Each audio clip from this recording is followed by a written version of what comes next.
And in honor of all that you guys have shared with us. So, in the beginning,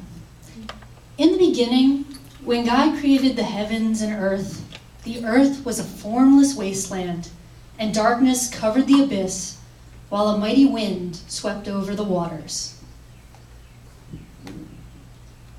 Then God said, "Let there be light." And there was Ann Davis. God saw how good Ann was, and God called the light Director. Thus, evening came, and morning followed, and it was good. The first day. Then God said, "Let there be a place where you can be director, a time set apart where you can have rule over everything that is." And so it happened. God made a time called Novitiate, and Anne smiled, and it was good. The second day. Then God said, "To rule over everything that is, you need novices." And so it happened. From all the corners of the earth, God drew novices. From the frozen countryside of Watertown, he pulled Sue Ann. From the Vidal Sassoon salons of Springfield, he pulled Melinda.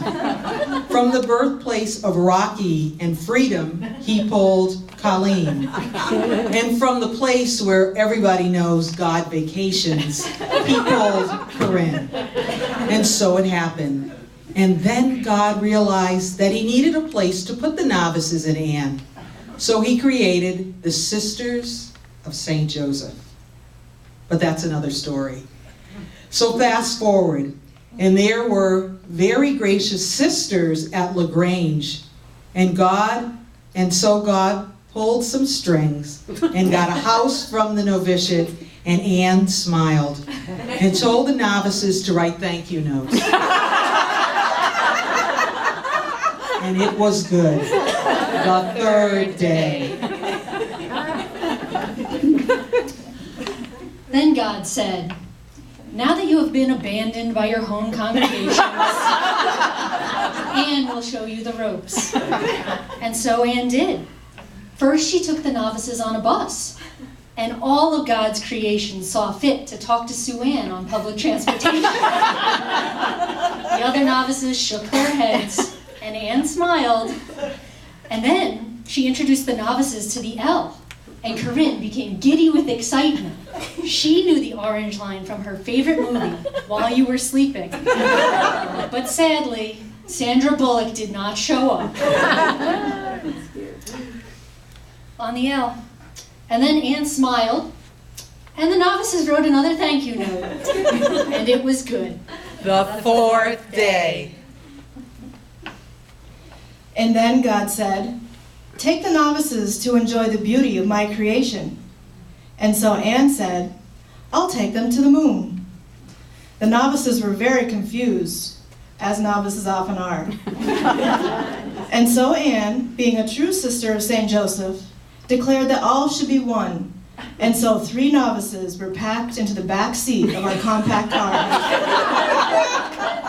a position that was reinforced all year long. And Anne smiled, and the novices did not think it was good. But they trusted her and went to the lake to see the moon.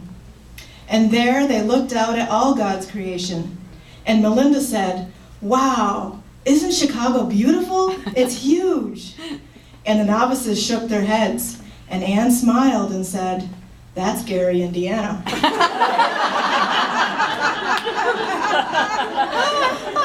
And it was funny.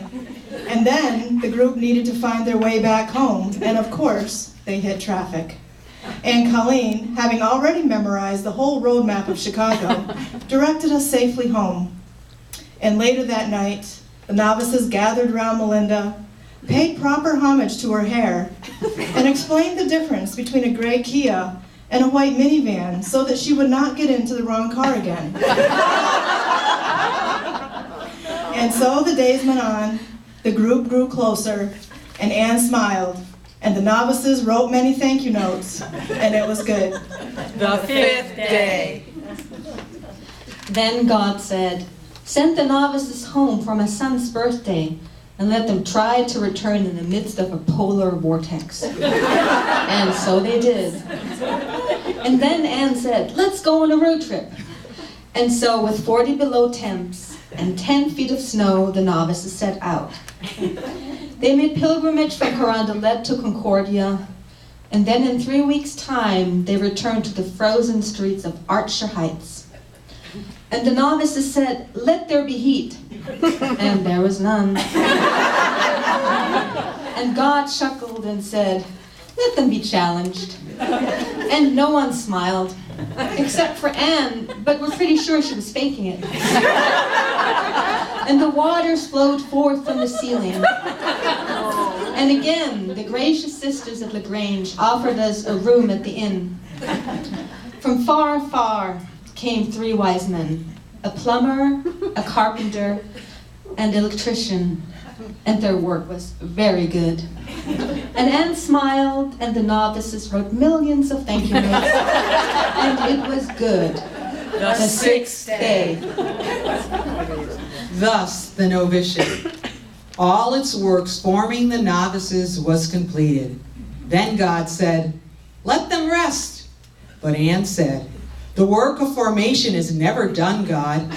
Let them remember and assess all the good things they have done, the ICN classes, shopping at Aldi's, the ministries, $40 hams, CSSJ presenters, and Abe Lincoln's cabin." And God saw that it was good, and Anne smiled. And the novices wrote this story as a thank you to all that was and will be, and waved goodbye as they drove off in their white limousine with lots of space, Starbucks coffee for all, and it was very good. Amen. Amen.